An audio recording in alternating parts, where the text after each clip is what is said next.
In the traditional motion picture story, the villains are usually defeated. The ending is a happy one. I can make no such promise for the picture you're about to watch. The story isn't over. You and the audience are part of the conflict. More human beings were slaughtered in the 20th century than in all previous centuries combined.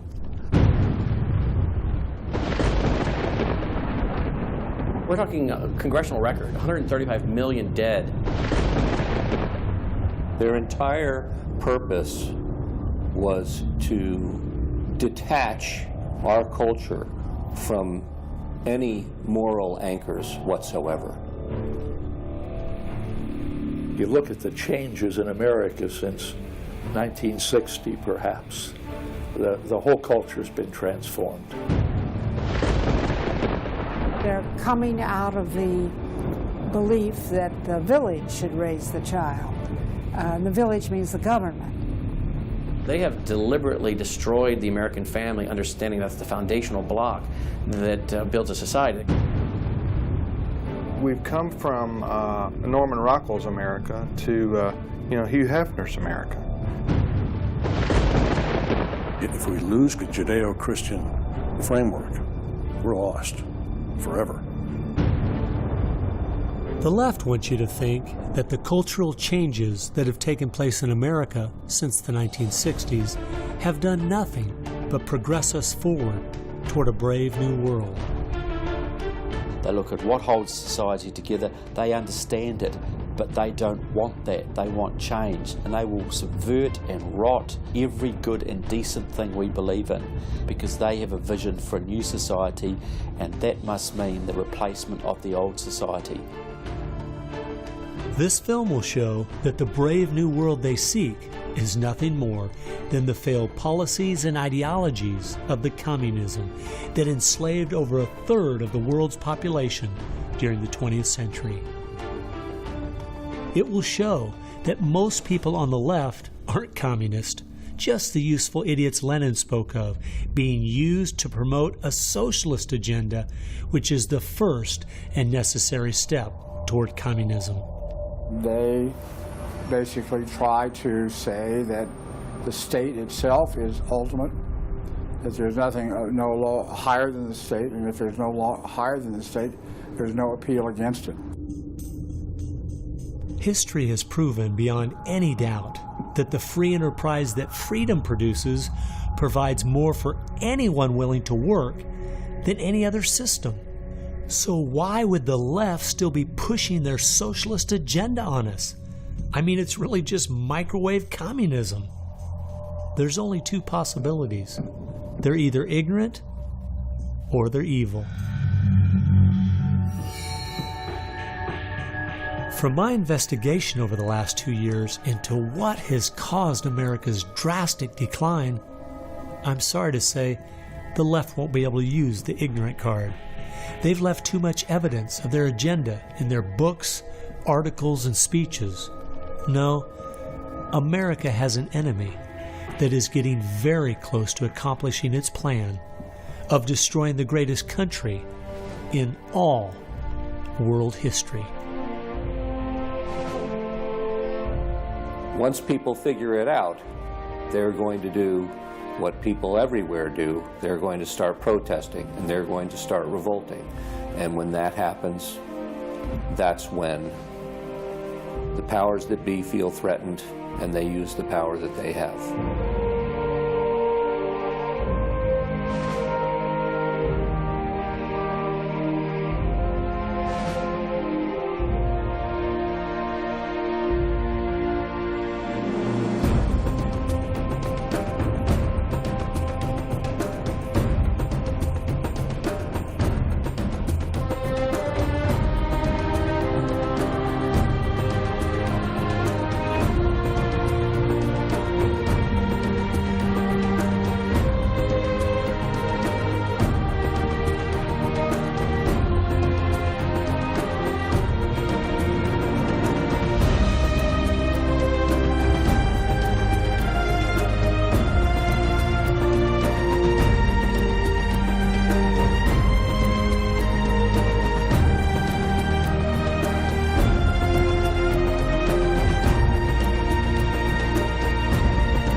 This story really begins for me back in the summer of 1992.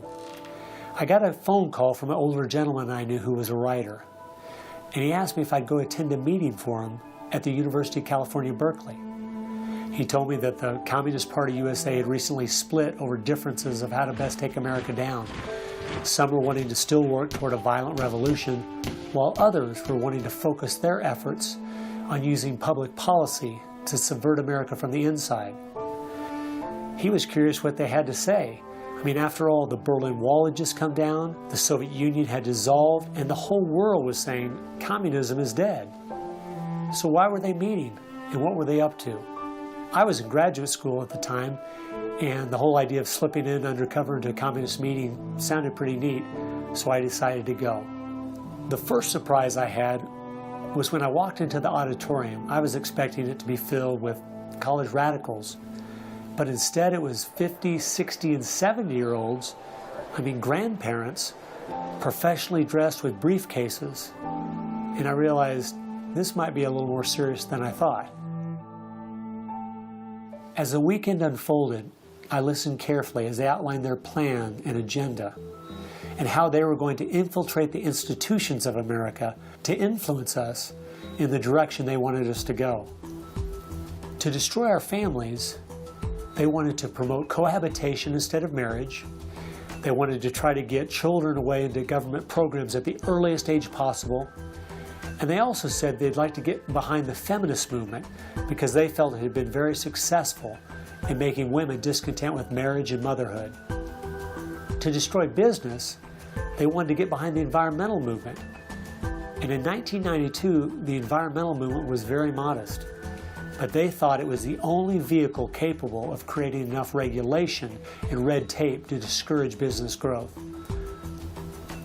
And finally, to destroy our culture of religion and morality, they said, if we can get Americans to accept homosexuality, they thought it would begin to extinguish our traditional moral values Americans held. I remember thinking at the time, this plan doesn't seem very realistic. It's not something I'll need to worry about in my lifetime. It was 15 years later, I was appointed by the governor to be a state representative in the legislature. I'd only lived in my district for 2 years, so I thought it'd be a good idea if I wrote a monthly letter to the editor. Each month I wrote on a different topic. In January 2008, as I was contemplating what to write my letter on, I thought back to the meeting in 1992, and I thought of the goals they'd outlined and where America was today, and I couldn't believe how successful they had been. Our families were totally disintegrating. The environmental movement had become the most powerful force for destroying our free markets, and hate crimes legislation was being considered in Washington, D.C. that made it a crime to even say anything against the homosexual movement. I realized people needed to know what was going on. After I wrote this letter, within days, people were protesting at the Capitol. It was the feature story on the evening news. Controversial comments have state legislators buzzing tonight. After a freshman lawmaker alleges the communist agenda has infiltrated mainstream America. It's the big story, live at 6. And over 40 letters to the editor had been printed in response to what I'd said.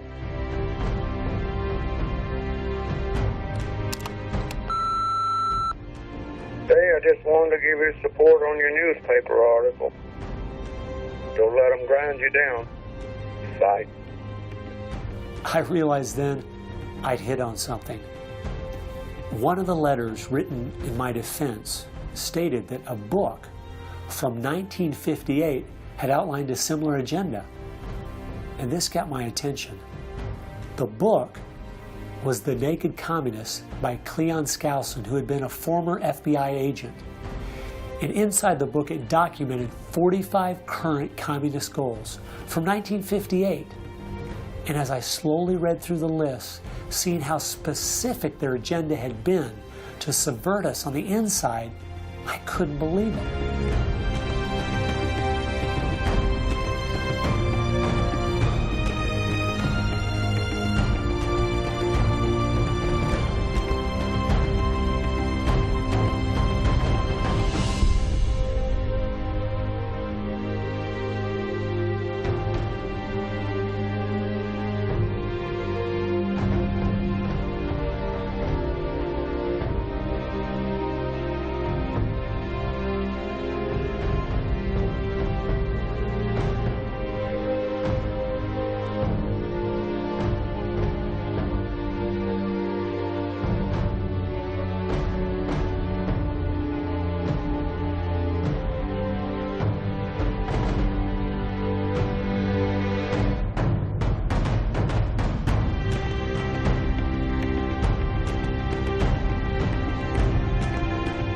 they'd accomplished almost every single one of them, and nobody seemed to be noticing.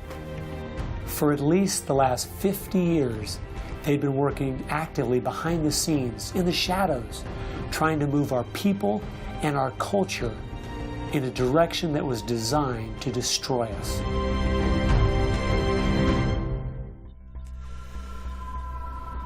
Someone needed to find out the truth of what had happened to our country.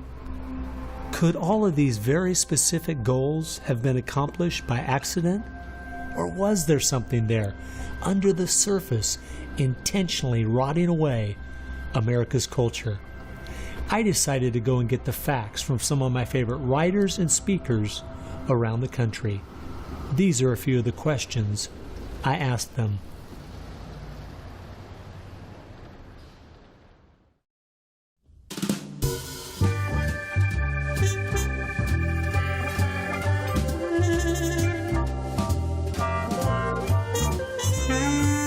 The common myth is that communism is dead, but there are more Communist Party members in the world today than there ever have been.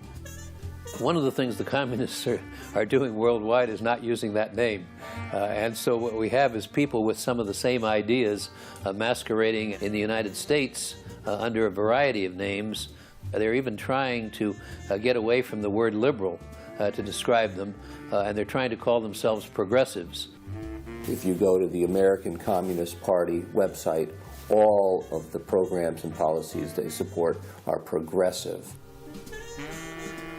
So progressives are anything from a hardcore liberal to a communist to a socialist. They all call themselves progressives, and they all have broadly the same values and work together. J. Edgar Hoover is called the masters of deceit. And a good magician raves one hand in the air while he's doing his dirty work with the other hand. And while everybody's saying communism has died, they moved through much of Africa. Communism is resurgent in South Africa. Into South and Central America. Right now, 6 countries in Latin America are now communistic. We have communist China. We have Cuba, North Korea. We have Vietnam. It still dominates behind the scene in Russia. It's still very strong in Eastern Europe. It is strong in the EU.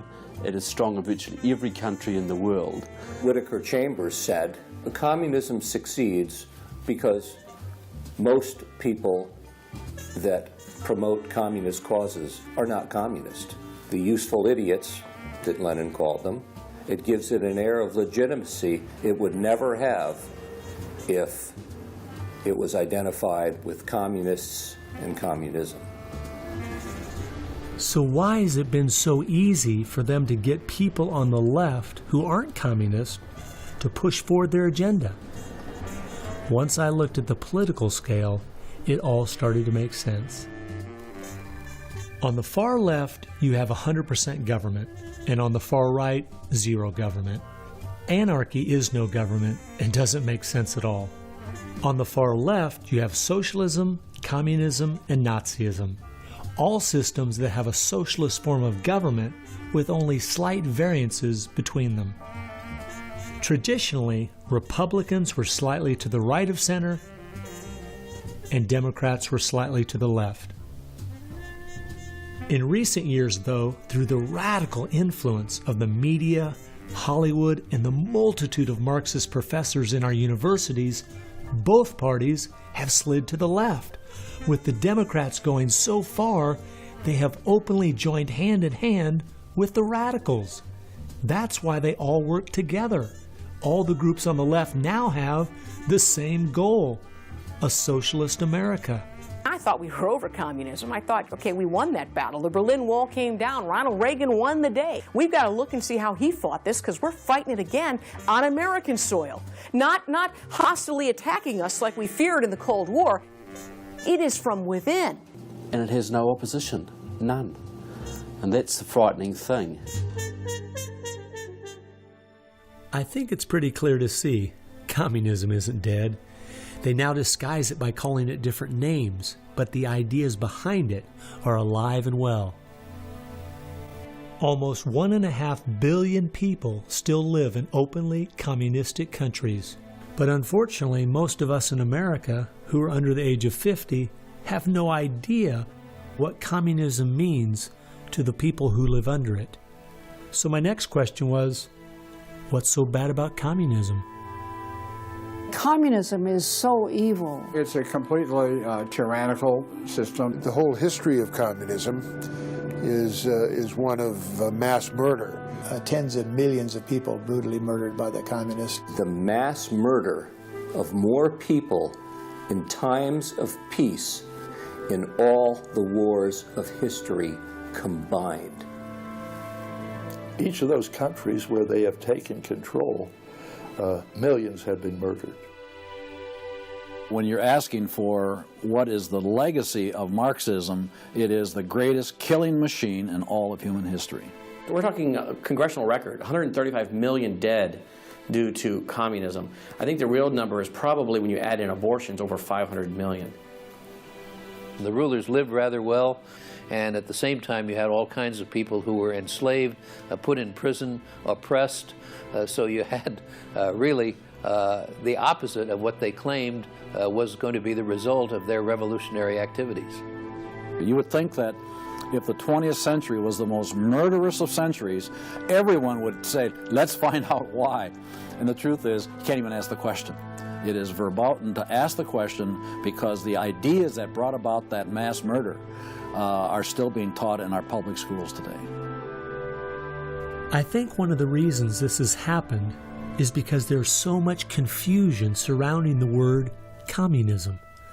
Technically speaking, communism is simply the final phase and goal of socialism. And socialism is best described by two words: big government. Government controls almost everything, and they use this power to take things by force from one person and give it to another. The liberals in America sincerely believe that this isn't evil at all. It is what will finally make things fair and just. There's only one problem that pulls some of us away from this wonderful utopian vision: history. From history we see that whether it was Hitler's National Socialism or Stalin's Soviet Socialism, socialism by whatever name and in all its forms is the ultimate evil. Sooner or later, it destroys everything in its path: law, morality, family, prosperity, productivity, education, incentive, and finally life itself. The problem with socialism is that it creates the conditions for a Stalin or a Hitler to come to power.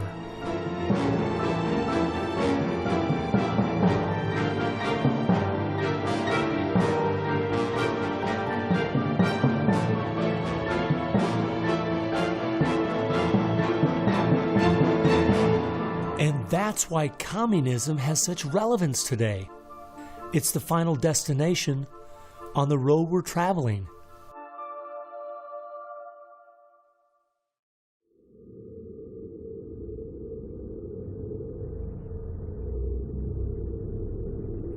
Friedrich Nietzsche tried to convince the world that God was dead.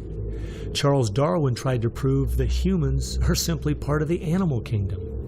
And Karl Marx realized that the philosophies of Nietzsche and Darwin would legitimize his own philosophy of communism. He knew their ideas would justify the brutality and slaughter that would be necessary to implement communism worldwide.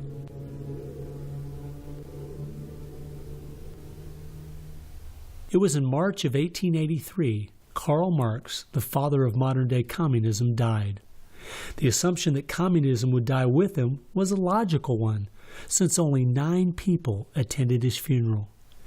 In October of that same year in London, England, a group was forming called the Fabian Socialist Society.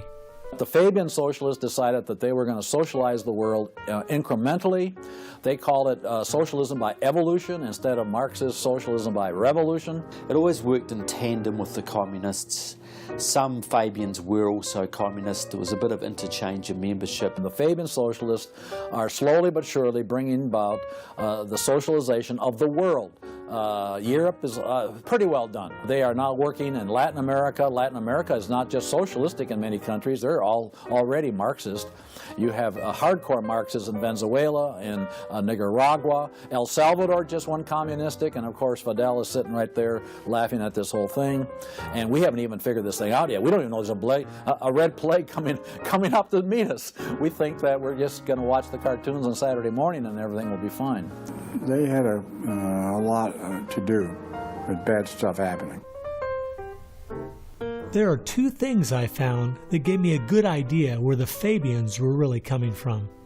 First of all, their symbol was a wolf in sheep's clothing. And secondly, George Bernard Shaw, who was a leader in the Fabians for almost 50 years, said, quote, "I am a communist, but not a member of the Communist Party. Stalin is a first-rate Fabian. I am one of the founders of Fabianism, and as such, very friendly to Russia," unquote. The Fabians eventually begat the Students for a Democratic Society, which begat the Weather Underground, which begat basically the social changes that have happened in America in the last 40 years. Many of the SDS members from the 1960s still have an incredible influence on the direction our country is heading. One is the Reverend Jim Wallace, who was president of SDS when he was a student at Michigan State University. And yet today, he is the spiritual advisor to the President of the United States. They've been friends for many years. They go back to Chicago and the Chicago politics crowd. And during the Vietnam War, he was rooting for the Viet Cong to beat the United States Army. And when they did, he just couldn't believe it. He said it was one of the happiest days in his life. And another leader in the Students for a Democratic Society and founder of the Weather Underground is William Ayers, who has been a longtime friend and neighbor of President Obama. It came out in 2009 that Obama's book, Dreams from My Father, was even written by Ayers. So the influence from the Fabian Socialist Society goes right into the White House.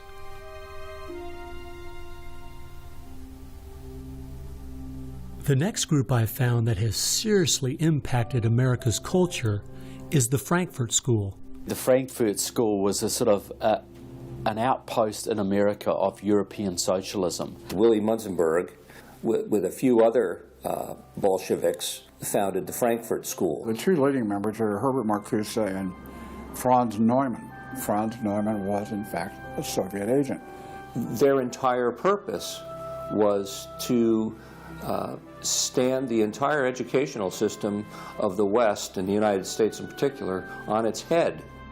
Bertrand Russell, who worked with the Frankfurt School, said, "By using psychological techniques to teach the children, we will be able to produce, quote, an unshakable conviction that snow is black," unquote. They established a school here. With the help of John Dewey. He helps bring these German intellectuals to America in 1933, drop them down at Princeton, Berkeley, Brandeis, to go after education and media. Included in those goals were the teaching of homosexuality and sexuality to children, the promotion of excessive drinking, and destruction of religion in the United States. That was a big one. And they basically started the social rot. Willy Munzenberg said, "We are going to make the West so corrupt it stinks." I love spending time with my family, July 4th, baseball, and apple pie, and my mind can't even comprehend that there were groups of intellectuals back in the 1930s plotting and planning how they could make America so corrupt it stinks. There are certain lines and certain limits, and the left has always pushed it as hard as they can, as far as they can, and will protect any pornographer, any deviant, any negative cultural form they can find, basically to degrade the culture. And that goes right along with the feminism of today, which was part of the Frankfurt School's desire to destroy a patriarchal society for a matriarchal society. In other words, remove the father as the loving provider, discipliner, discipler, leader of his home, where you instill virtues and integrity and modesty. That's been broken down on purpose because they knew if they could destroy the family, they could destroy a nation. And instead of having a father who leads and disciples and protects the home and provides for the family, the government steps in as a nanny state. The Frankfurt School developed the concept of cultural Marxism. Penetrate the culture, take it over, and then everything else will follow. And of course they did that, and today we've had a complete cultural revolution. As many people in America are familiar with the phrase "make love, not war," that actually came from Herbert Marcuse, who was with the Frankfurt School. So these guys went after education, they went for media, and they've been very successful in changing the entire worldview of Americans through what they call political correctness, but it's really cultural Marxism, with the goal being to destroy Christianity, then create chaos, and then move to their ultimate goal, which is from cultural Marxism to traditional Marxism, which is socialism.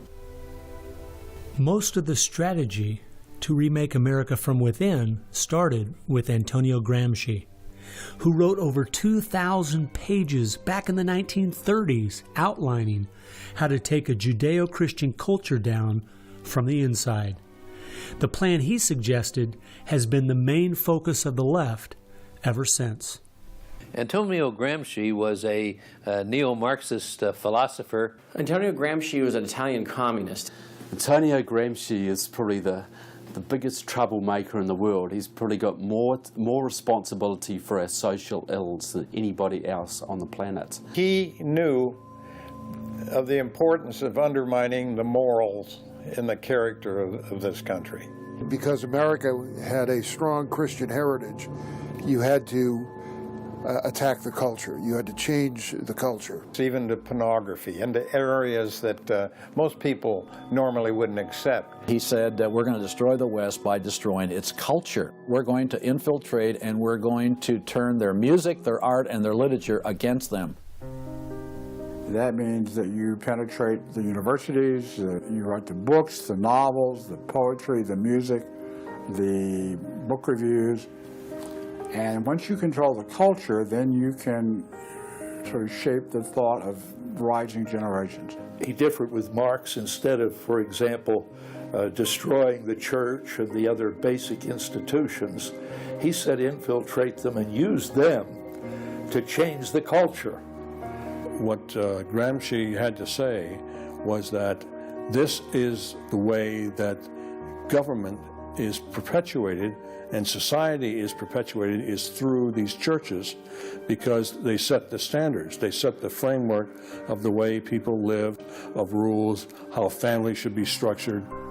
He didn't want a revolution on the streets that would be overturned by the police the next day. He wanted to change society over the long term so that we'd have a revolution without us even realizing it, basically. And the communists have been very effective in promoting their ideology in Hollywood, in the mass media. And I think he was quite right. I think that's exactly what has happened. I think that's what's worked. I think it's working that way now. And that's where a lot of these people come from. And that's been the big success story of communism in the last 50 years. It's the professors, it's the educationalists, it's the journalists. They are the shock troops, the Gramscian shock troops of the future. And one of Gramsci's all-star disciples, Saul Alinsky, became one of the most influential radicals of the 1960s. Well, Saul Alinsky was a prominent radical in 1930 Chicago. He worked closely with the Communist Party. He used to go down and train at the rifle range with Leon Dupre, who was later a mentor of Barack Obama. And they used to train to shoot because they knew the revolution was just around the corner. But that didn't come, so he got a bit more subtle. Well, Saul Alinsky called for a community organizer to stir things up, to create agitation. In fact, he said, you'll be accused of being an agitator, and that's exactly what you are. He wanted the haves and have-nots fighting with each other. It wasn't until I was watching an old film from World War II that I realized what the left has been doing in America to pit the poor against the rich, blacks against whites, and the young against the old, is the same tactic Hitler used to disunify Germany. You see, they knew that they were not strong enough to conquer a unified country. So they split Germany into small groups. They used prejudice as a practical weapon to cripple the nation. Remember that when you hear this kind of talk. Somebody's going to get something out of it, and it isn't going to be you. And they use the conflict as justification for more government to stop the chaos. So they create the chaos, and then they step in as a solution to the chaos. And as Francis Schaeffer said, once this chaos comes, most people will willingly give over to an authoritarianism because they don't want the chaos. His book was kind of the field manual, if you will, for these activist organizations. Which President Obama studied and taught at a workshop for 4 years in Chicago as a community organizer for ACORN. As I was reading through Rules for Radicals to see where he was coming from, I just happened to take a look at the dedication in the front of the book. And this is what I saw. Quote, "Lest we forget at least an over-the-shoulder acknowledgement to the very first radical, the first radical known to man who rebelled against the establishment and did it so effectively that he at least won his own kingdom, Lucifer," unquote. Saul Alinsky from Antonio Gramsci has had an incredible amount of influence on our president and on our society, and he dedicates his book openly to Lucifer, Satan. I think that says more about where their ideas and plans are based than anything else. You asked what Saul Alinsky's impact is on the leftist movement today, and it basically defines it. It defines it. Saul Alinsky took the best of Gramsci and the best of the Fabian socialist ideas, combined, repackaged, and sold them to the 60s radicals. After studying Alinsky, Richard Cloward and his wife, Frances Fox Piven, came up with what is today known as the Cloward-Piven strategy. Now, their idea was basically that to destroy society or destroy capitalism per se, they needed to overload the system. The idea was to get everybody you possibly could on welfare, to get everybody you possibly could basically milking the system in some way or another. It was called the crisis strategy, and it became very well known by activists and radicals in the 60s. They published an article in the May 1966 issue of Nation magazine called The Weight of the Poor, in which they outlined their strategy. Rathke read that article, and Rathke ended up starting what we now know today as ACORN, and of course Cloward and Piven had been studying Saul Alinsky. So Antonio Gramsci gives us Saul Alinsky. Saul Alinsky gives us the Cloward-Piven strategy, this husband and wife that said, hey, let's collapse the American economy by implementing so many entitlements, so much of a welfare state at collapse. Rathke studied the Cloward-Piven strategy. He starts ACORN. And of course, ACORN gave us Obama. And to show what a small world it is, Wade Rathke, who started ACORN, was the draft resistance organizer for SDS, the group the Fabians started. They've used that strategy ever since to expand voting rolls, to expand welfare rolls wherever they can, basically just to overload the system, to increase the tax burden on the middle class, and basically bring capitalism one step closer to destruction. I guess we shouldn't be surprised that we still have open borders, that so many people are dependent on the government, and that the left keeps pushing these programs when all they've done is tear apart the black families in America and create generational cycles of poverty. The last group that has worked alongside the Fabians and the Frankfurt School using Gramsci's approach is the Communist Party USA.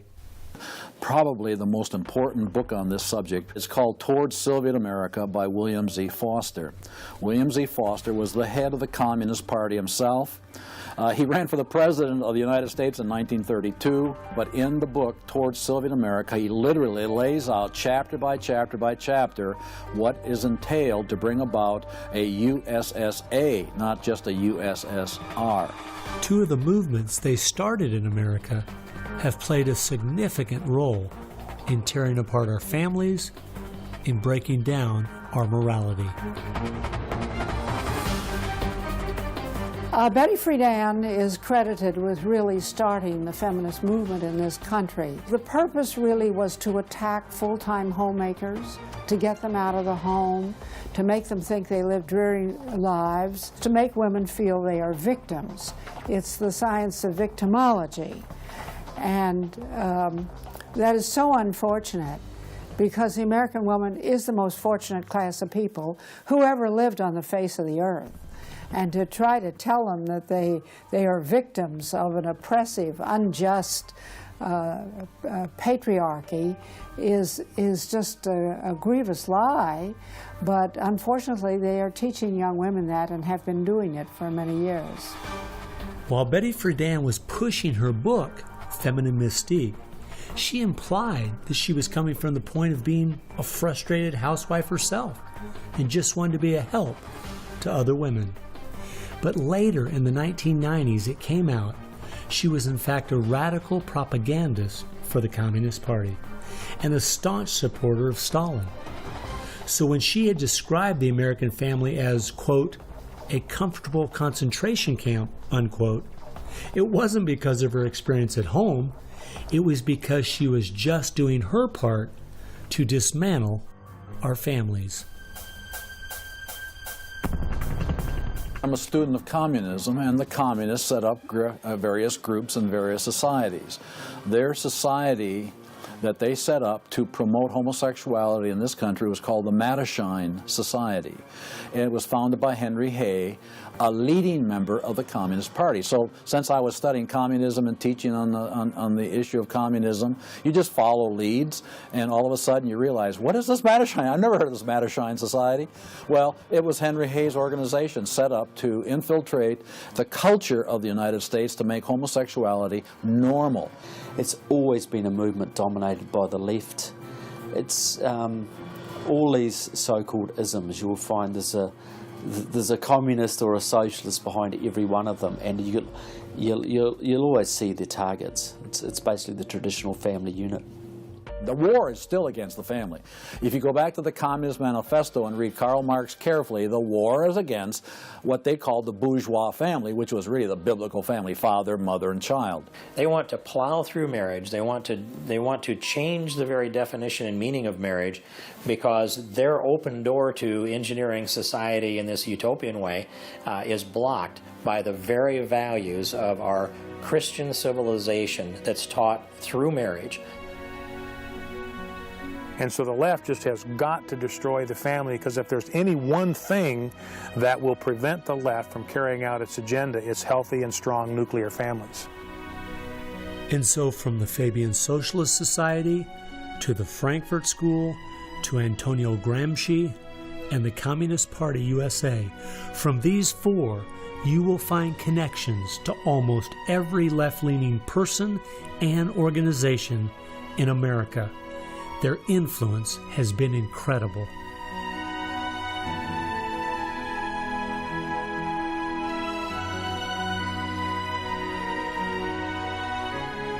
It was in the 1960s, all the groups on the left seemed to realize Antonio Gramsci was right. In a Judeo-Christian society, you will never be able to persuade people to rise up in a Marxist revolution and start killing each other off. The only way to take the culture down is through penetrating the institutions of influence to change the people from within.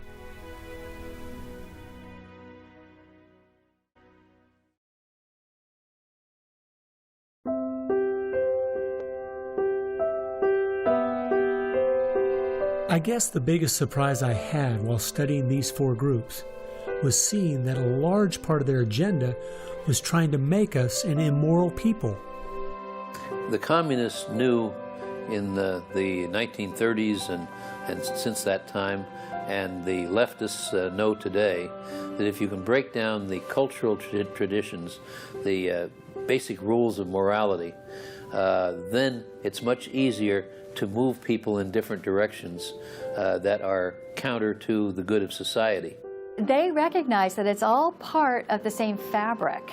Their ideologies all work together to break down families, to break down the sanctity of human life, the value of human life, to break down the idea that there is a God that we are accountable to. They essentially are validating the Judeo-Christian worldview by the very things they attack. Because in their effort to destroy our culture, they know that they have to go after the very things that the Judeo-Christian tradition honors and values.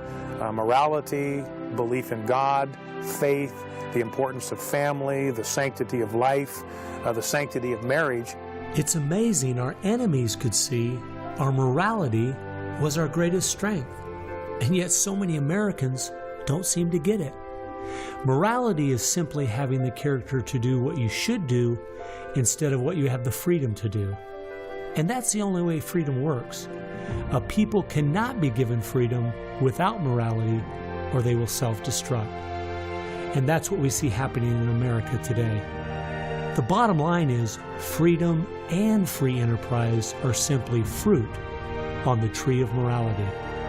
Our founding fathers clearly understood this principle, and so do our enemies.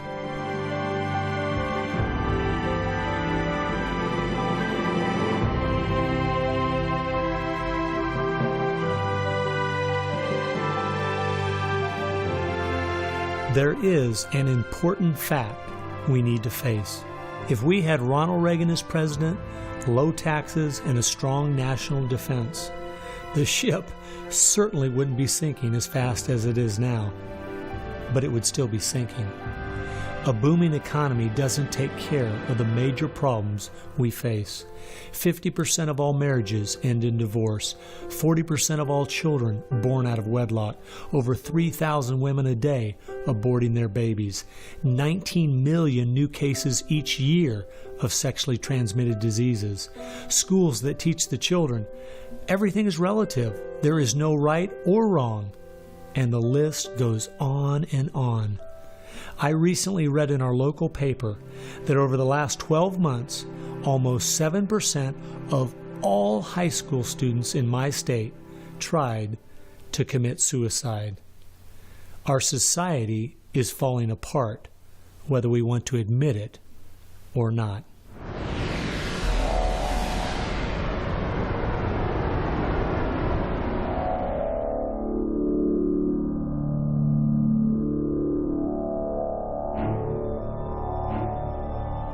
Karl Marx had the insight to see that dethroning God and destroying capitalism went hand in hand.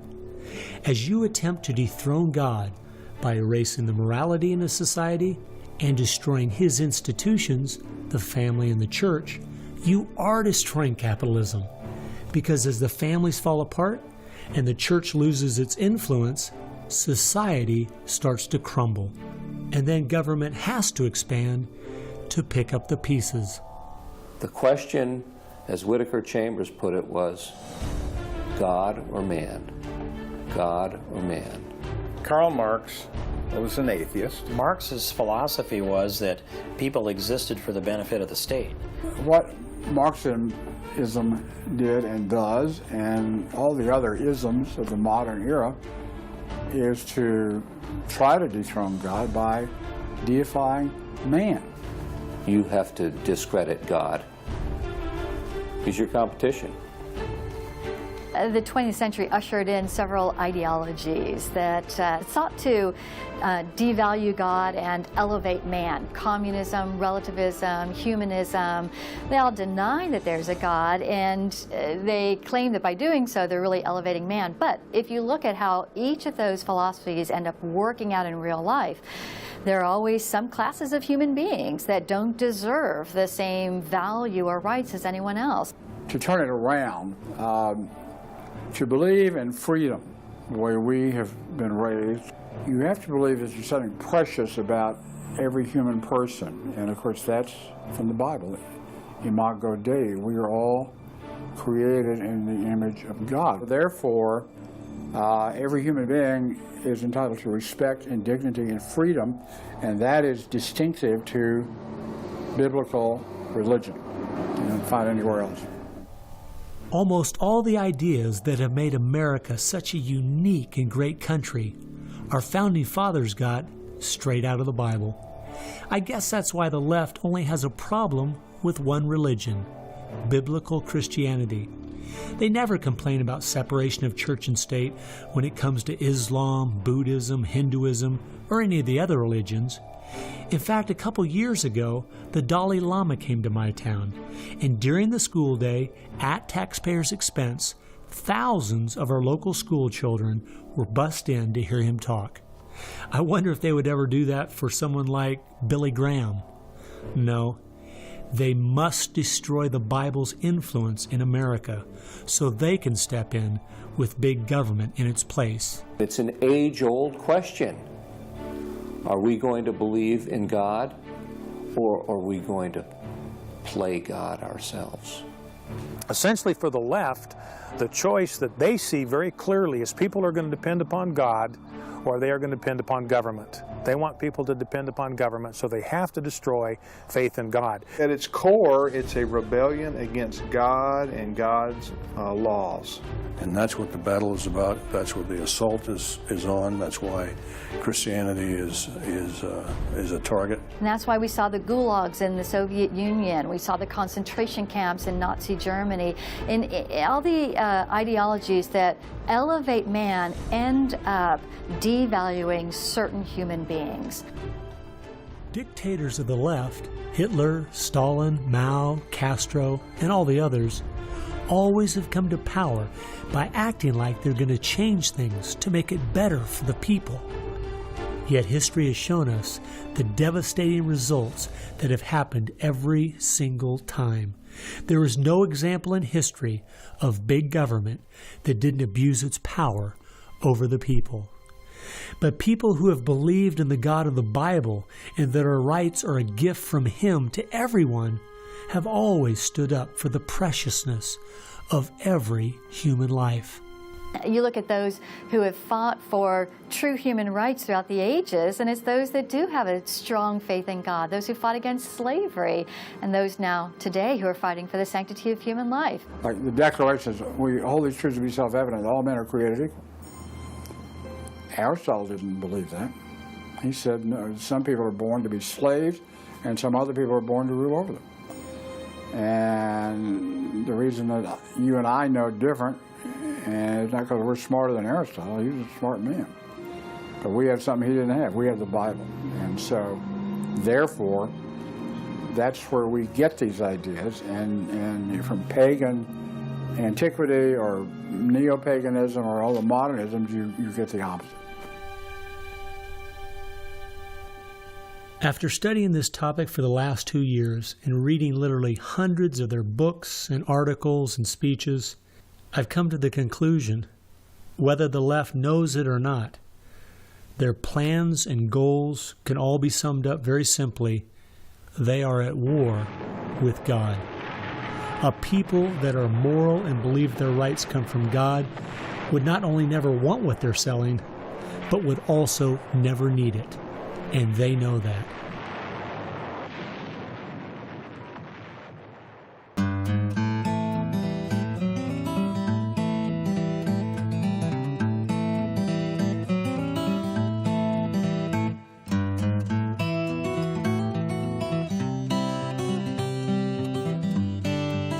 It's obvious if you're trying to subvert a country, you want to control the news. You want to control public opinion. A lot of people realize, well, there's a biased media, and most people know that. Even the Washington Post admitted it. Yeah, we were biased for Obama, so what? And when you enter into the equation, so what?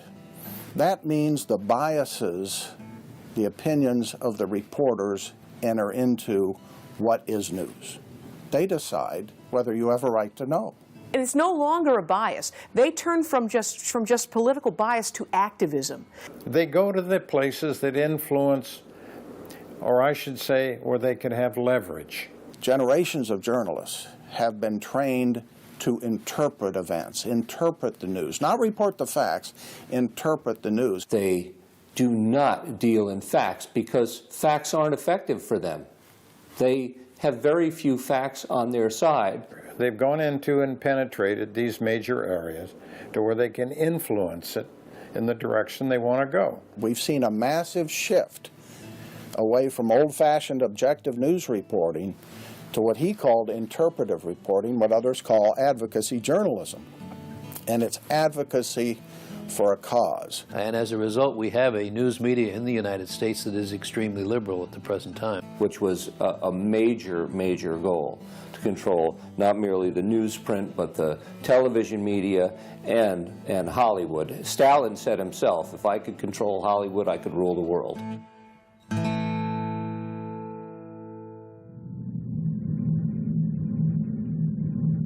Children are always the first targets of anybody trying to bring down a system.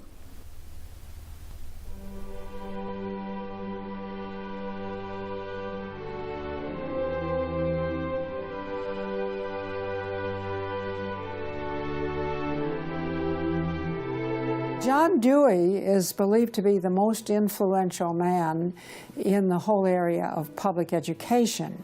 He went to Russia in 1928 to help study the Karl Marx way of education and bring it back to America. Dewey was an atheist. He was a socialist, a humanist. He was part of the Socialist Society in America, helped found that. What he believed in was that education should socialize the child to make him a willing tool of the state.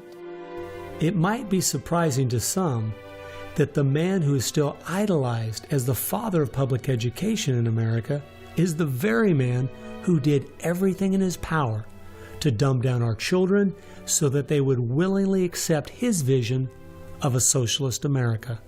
It started with Dewey in the early 1900s. It expanded, really expanded since the 1960s. The hard left gets control of the teachers' unions and the training colleges.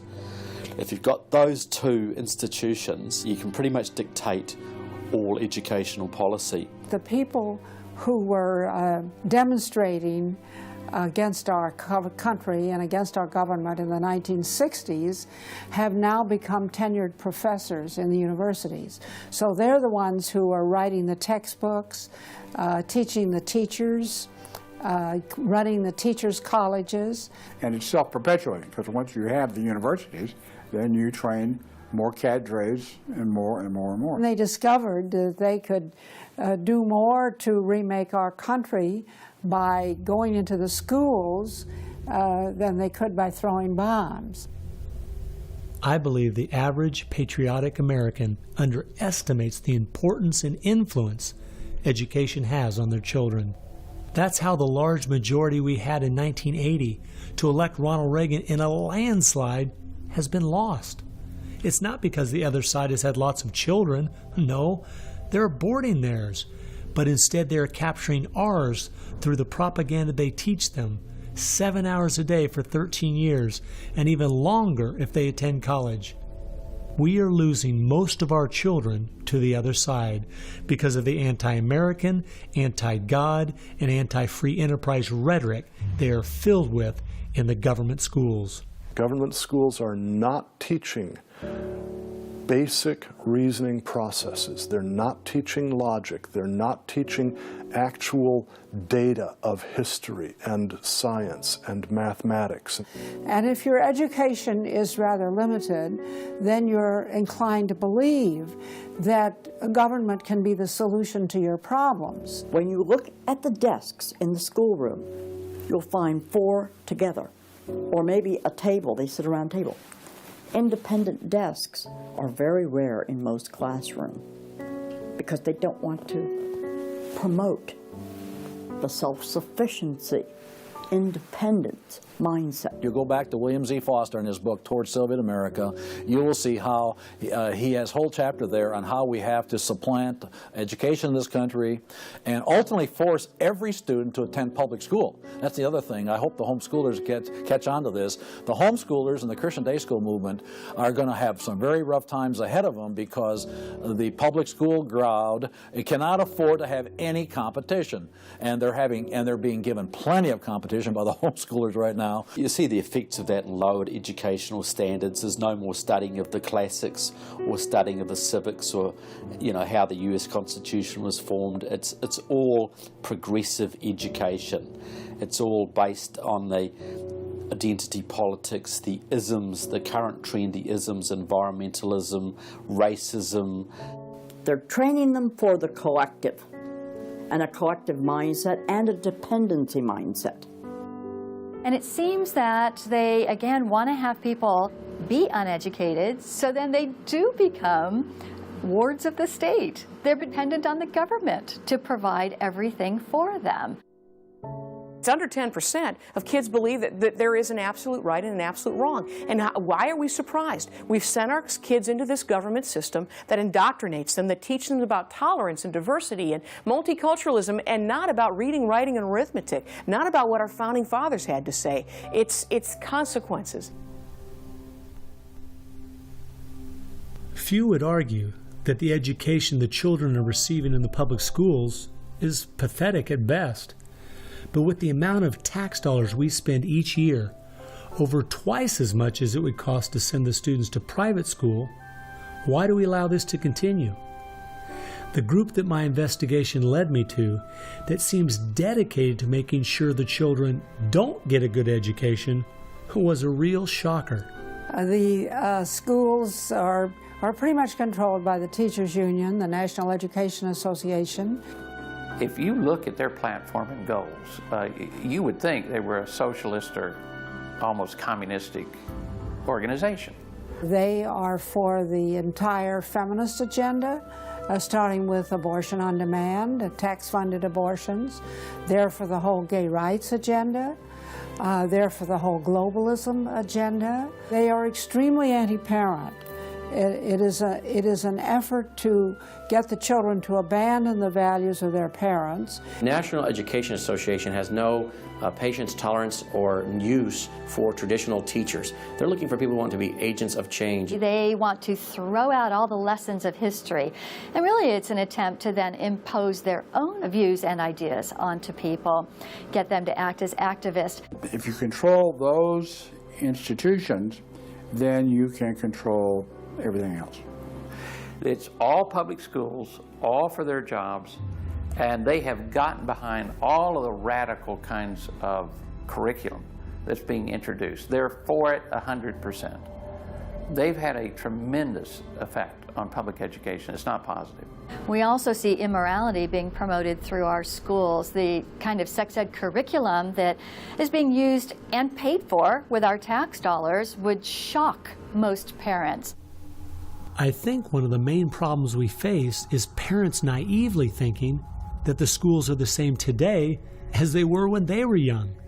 They don't realize there is a battle going on in this country for the hearts and minds of our children. The game is between 15 and 25 years of age. That's the whole game. If you're over 25, the chances are they're going to put a few pennies towards you to corrupt you. But their game right now is to corrupt the 15 to 25-year-olds or less. And right now they're down in the first grade with Heather Has Two Mommies, Daddy's Roommate, Gay Pride Parade, and now by 8th grade they'll pass out condoms in school colors because that's so patriotic. And it's perfectly obvious that you get a hold of the child early, you can change his values away from his parents' values and get him to follow you. And they're very open about saying that. The National Education Association has passed resolutions saying they want children from birth. Isn't that interesting? The Communist Manifesto also thought the state should take control of children at birth.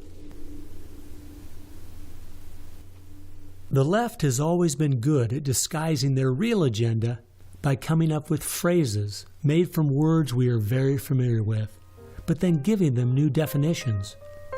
Social justice is the current phrase of choice and is being used to teach children the failed Marxist ideas of yesteryear are what they should strive for today. We see social justice curriculum today, which is the buzzword for communism, socialism, Marxism, which Bill Ayers is teaching. It's in many of our colleges, and the social justice curriculum is being taught in high schools all over the nation. Justice is good. If you then start calling it something blank justice, then you're modifying it. And what it really means is, I think, taking from one group of people and giving to another group. So I would call it socialism.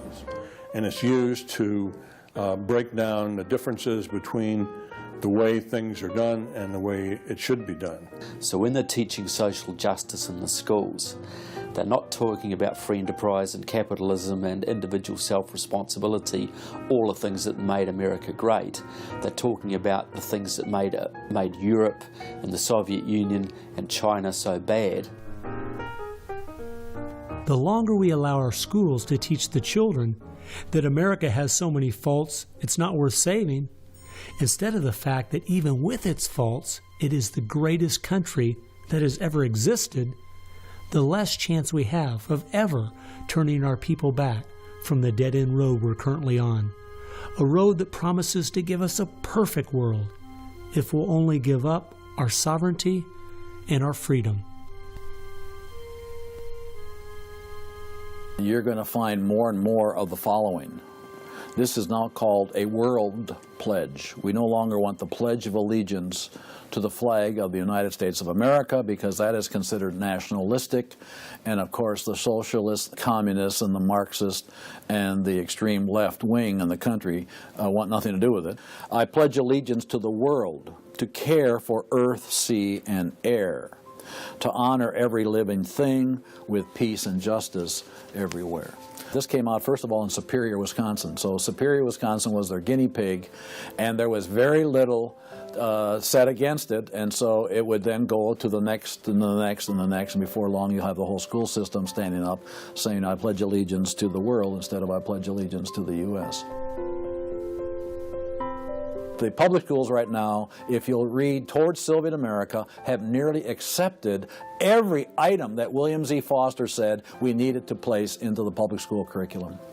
And we're seeing the results. You know, people are not as informed as they once were. They think in different ways, and they think in the way that the left intends them to think. Antonio Gramsci realized that if you can take over the institutions and the culture, you will be able to use those to influence society to create the socialist man you want.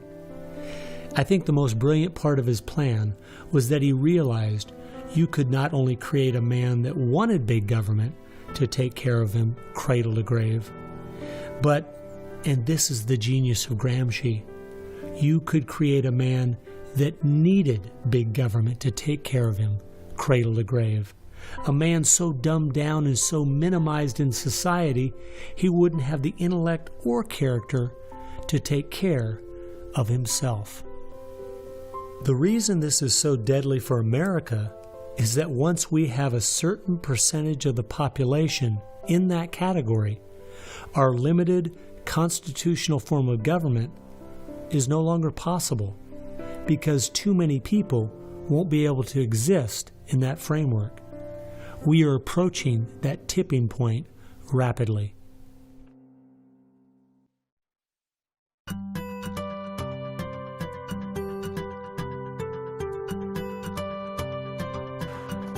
If you can persuade people that government should be in control of the distribution and use of energy, you can persuade them, or rather, you have persuaded them of the necessary and sufficient condition for government control of the most intimate aspects of our lives. One of the main thrusts of socialism these days is obviously through the environmental movement. You know, one hates to pick on Al Gore too quickly and easily, but I read the whole of his book, Earth in the Balance, Ecology and the Human Spirit, back in 1992 when it was first published. And if you know anything about the history of political philosophy, you You read the last chapter in that called A Global Marshall Plan, and you understand that there is no way to implement what Al Gore was calling for in 1992 in that book, except by means of totalitarian world government. Patrick Moore, who was a co-founder of Greenpeace, and he was a very dedicated environmentalist, quit Greenpeace when he realized that it had been captured by radical leftists who were intent on using the environmental movement as a vehicle to destroy capitalism. How many factories work when there's a power outage? None.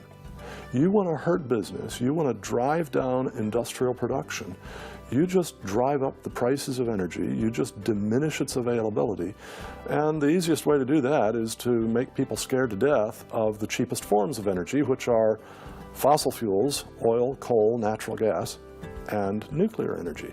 They had already made people afraid of nuclear because of irrational fears, but then they had to figure out a way to make them afraid of fossil fuels. Well, the way to do that was to say they're going to cause catastrophic global warming. So I used to think this was just one great big distraction. If they want to put their energies toward the environment, but now I see that this is now being turned around and used as a tool to further a socialist agenda. Charles Rubin, a political scientist who wrote the book The Green Crusade, has told this story extremely well. Environment comes from a French word meaning surroundings. Well, now, what is surroundings? Everything around you, right? And so, as Rubin points out, environmentalism is literally everythingism. And so, if you were a socialist, committed ideologically to the notion of government having control of everything about our lives, and you saw that you were losing the contest in terms of the creation of wealth and its distribution to capitalism, you had to find some other basis on which to promote your vision of government and to pursue its implementation. Environmentalism, or everythingism, was the perfect card. In December of 2009, when the ClimateGate scandal broke open and it became public that even the leaders of the movement knew the whole global warming idea was a farce, it wasn't them just having bad data. We as Americans knew once and for all that this movement was simply part of their agenda.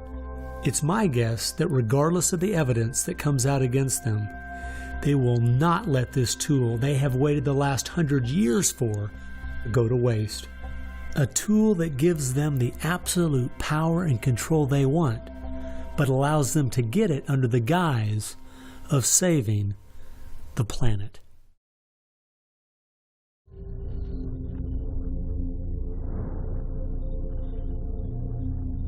He was born of left-wing parents. He was mentored as a young man by a Communist Party member called Frank Marshall Davis. Now, Davis joined the Communist Party in Chicago, and he was very well connected there. So young Obama eventually wound up in Chicago, and he started working with the very same people that had been working with his friend Frank Marshall Davis. All of his associations have been with people that are way left of center, hardcore left. And he's doing nothing more than what is predictable based upon that background. The nicest word for his agenda is a socialist agenda, and we could go on down the line of the other descriptors of the types of an economy and a society that he's building. He's all the things that Gramsci wanted to use for social change. Yeah, he's the epitome of the movement. If you think there's no way that so few could be so effective, consider this. When the Communist Party USA split in 1992, the group that formed was the Committees of Correspondence, and it was their meeting I attended that summer at Berkeley. As I started researching that group, I saw that many of the same people who started or have worked with the Committees of Correspondence and its sister organizations were the same people who were involved with President Obama's campaign and administration. I found file after file on Trevor Loudon's website documenting with footnotes and photographs these connections. The radical left has been so successful, they have persuaded the American people to put one of their own in the White House. Socialism and Marxism go together like Mary and Mary's little lamb. The general populace knows very little about what the socialists are up to. If you're going to find socialism, you're going to find the hardcore communists right behind it. One of the main avenues has been through what they call the Congressional Progressive Caucus. 20% of the US Congress are members of this organisation. They have chairmanships of most of the major House committees and are easily the single most powerful bloc in the US Congress. And virtually all of them are tied to either Democratic Socialists of America, the Communist Party USA, or other radical organisations. We're literally at this very time watching what's transpiring and has been going on from the Fabian Socialist point of view from 1883 to the present. So these guys don't give up. And they're going at a breakneck speed because they know they've got an opportunity now to change America in a way that can never be changed back. And they're going for broke. The Bolsheviks, they're just waiting in the woods and they're just smiling like you can't believe. You just read the Communist Party USA blog and they just can't believe their good fortune. Every time they turn around, they just can't believe this is happening. They're like me. I'm a Christian conservative and I can't believe they've been so successful in doing this. The left has started multitudes of foundations and nonprofit organizations, many of which are using our tax dollars to grind America down.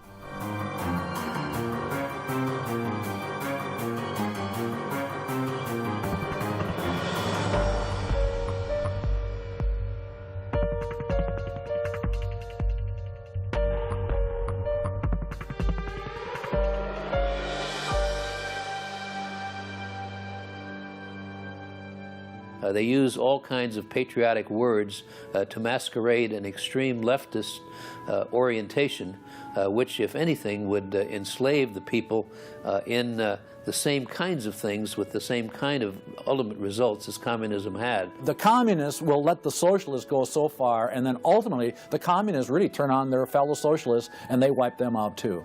And their attitude, I think, is really probably pretty close. They figure, look, if these socialists betrayed their own country, the chances are, once we get in power, they'll betray us too. So they'll figure, let's just rub them out right now. And at a given point, you'll see in the history of communism that they've been very effective in rubbing out their fellow socialists who brought about their socialism before the Bolsheviks and the hardcore communists with a capital C took them over.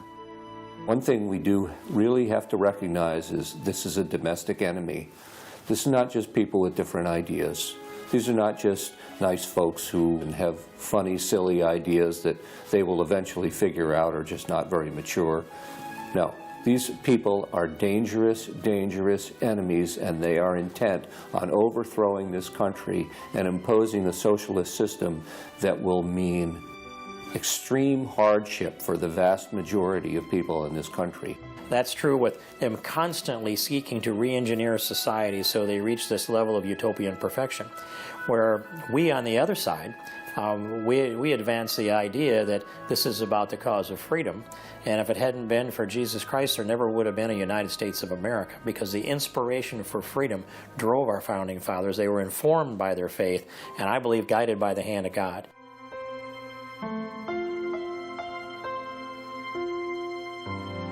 No. No. Perhaps treacherously close. It is never over until it's over. When the fat lady sings, isn't that the slogan? And when the fat lady sings, it's over. Now, she might be clearing her throat. We saw the great country of Germany in the 1920s brought to its knees. Hitler came into power and destroyed the country. We see countries like Zimbabwe in Africa, which was once a prosperous breadbasket, now just wrecked. Argentina was destroyed by the socialist Perón in the 50s. It was one of the richest countries in the world. So, no, we're not at the point of no return, but it's getting pretty late in the day. There's no time to be casual, that's for sure. We've spent too many years thinking, because we have Republicans in office or the stock market is doing well, that everything's okay. This is why the left has gained so much ground. It doesn't matter who's been in office. They've just continued pushing forward with their agenda. Well, I believe this is our last chance to push back.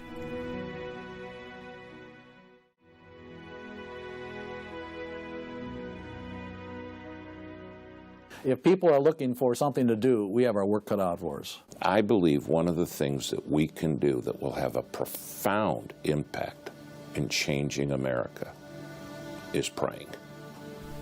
Well, as soon as we get off our knees, we need to get on our feet. Become educated about what's going on in the country. Spend time reading. Understand their philosophy and their goals. They have to master this documentary. They have to go over it a dozen times. It might be having a monthly movie night with family and friends, watching one of the many great documentaries out there about what is going on in our country. One of the things that I think people in the United States who believe in our country, believe in our values, can do, quite frankly, is stand up for those values, to make their views known. And there's times that you got to speak up, and you've got to call things what they are. We need to be willing to be criticized and to not be silent because of the criticism. It was Martin Luther who said, if we're faithful on all battlefronts besides, it's precisely where the battle's the hottest, then we're traitors to the cause. I like the quote by Abraham Lincoln, who said that silence makes cowards out of the best of men. And we got a lot of people that need to be speaking up right now. We have an obligation to speak the truth about the policies that are taking us 180 degrees from God's will. Expand within your church. Expand within the people you have contact. Bring them up to speed and knowledge on what's going on. We need to organize those around us. By simply mobilizing the unique groups of people we are in contact with and being their source of information, we can have an extraordinary effect. Lenin said that the organized minority will beat the disorganized majority every time. Why should we be buying products from companies that are going to fund organizations that attack our values? They need to be really smart in using the mass media. They might want to blog. Using the power of YouTube and that sort of thing to educate as many people as possible. A good YouTube video can reach millions of people. And if Susan Boyle can do it, why can't we? If you do the right kinds of things on YouTube that are creative and do them frequently, you can drive a message through society, influencing millions at almost no cost. We need to be the people who graciously but consistently make contact. And express to those folks we elected what we want them to do, and what we believe in, what we think is right. And if they don't follow those things, then we need to make efforts to get them out and get other people in that will. Pick the good ones and stick to them. Don't waste your time on people who won't stand up for their country. All the others are making contact. The people who really want to honor America need to make contact. We also need to be influencing our own families. We've got to teach our own children and grandchildren the difference between truth and error, why they believe the things they do, and the true source of America's greatness. If what we're talking about is true, the most important thing we can do is protect our young, because that is where all of this is leading. They need to get that younger generation under their belt. And more parents are going to have to say, they're just going to have to sacrifice and take responsibility for their kids' education, because that's really where it starts, to impart that belief. The Southern Baptists, we're seeing that 85% of their kids, after they get out of their home, are essentially rejecting their faith, rejecting what they were taught. And of course, I think the reason for that is because their parents didn't have a lot of influence over them. I believe the public schools are the greatest cultural influence in this country. You homeschool your kids or get them in a Christian day school. If there is any way at all, homeschool your children. Homeschoolers out-test everybody. Our children need to be taught from Scripture a properly biblical worldview. That requires time. It requires effort. It requires purpose. Our minds should be the sharpest minds in the world. We need to work within our family to educate our children on what kind of country they live in and build their faith, and then get involved. The left has been working for decades to push us away from God and His laws, and we need to be willing to sacrifice whatever it takes to turn our country back to Him. Throughout our history as Americans, though, there has always been a great price to be paid for preserving, protecting, and defending this great land. The people who built America paid a great price. The people who went to war for our nation, boy, did they pay a price. And one of the American values was, we will pay a price for what is right. We will give of ourselves, even if it requires the giving of our lives. That was an American value. That's why it is such a heroic and honorable thing when a soldier defending us pays that price. That's like when you go to Arlington Cemetery in Washington, or the Tomb of the Unknown. You stand there and you say, this is America. We were the people who so believed in these values that it's an honor to stand for, even if it can cost you your very life. One thing I think we do need to remember, though, is that as we look at those we consider to be heroes in the past, they weren't people who just went along with the status quo. They weren't people who were just saying what was accepted at that time in history. They were people who were rising up above the evil that was being committed in their culture at that time. That's why they were heroes, because they weren't like everyone else. Never, ever lose sight of the power of one individual American.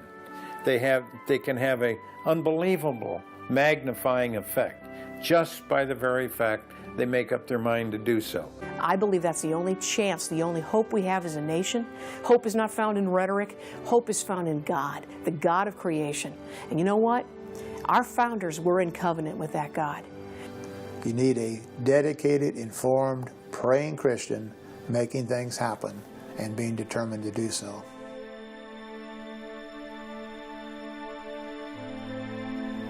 Time has only allowed me to present a fraction of what I found.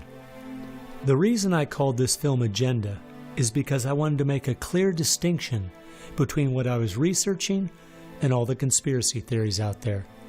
The dictionary says a conspiracy is an evil plan formulated in secret by two or more persons, but an agenda is simply a list of things to be done. At every turn of my investigation, I found agendas by people and groups of the left outlining their plan in their own words. They've been doing most of this right out in the open. Some of you might be thinking, these Marxist ideas aren't the most serious threat we face. What about militant Islam, our open borders, the national debt, or even China? Well, I agree. America is facing so many serious threats right now. But the reason I believe this is the most dire is because it's destroying us on the inside. Through the political correctness and dumbing down, it's causing us to lose our ability to call evil evil and stand against it. I fear for our country. If we go along business as usual, not informed, not aware of what's going on, then the very small minority that have a plan and are great at organizing the uninformed and misguided will make sure their plan is carried out. I hope you realize it won't just be your children and grandchildren that pay the horrific price of living in the society they're trying to create. No, it will be far worse than that. Every time a civilization goes down or a country goes down militarily or economically, somebody else fills the gap. Now, if you look around the world now, it's going to be China, which is massively arming. You've got Russia, which is becoming increasingly belligerent. You've got the radical Islamic world, which works hand in glove with the Russians and the Chinese all the time. You've got a virtually red Latin America. You've got a neutral socialist Europe. So America hasn't got a lot of friends left in the world. Now, that's just not going to affect America. That's going to affect every single remaining country in the free world. Who's going to stand up to China if America doesn't? Who's going to stand up to the Russians? Is Europe going to do it? Australia, New Zealand, Canada? Not a chance. If America, and this is the point I think Americans need to comprehend, if America goes down economically, it will go down militarily. If America goes down militarily, we all go down. The free world is finished, and it will be finished for a very, very long time.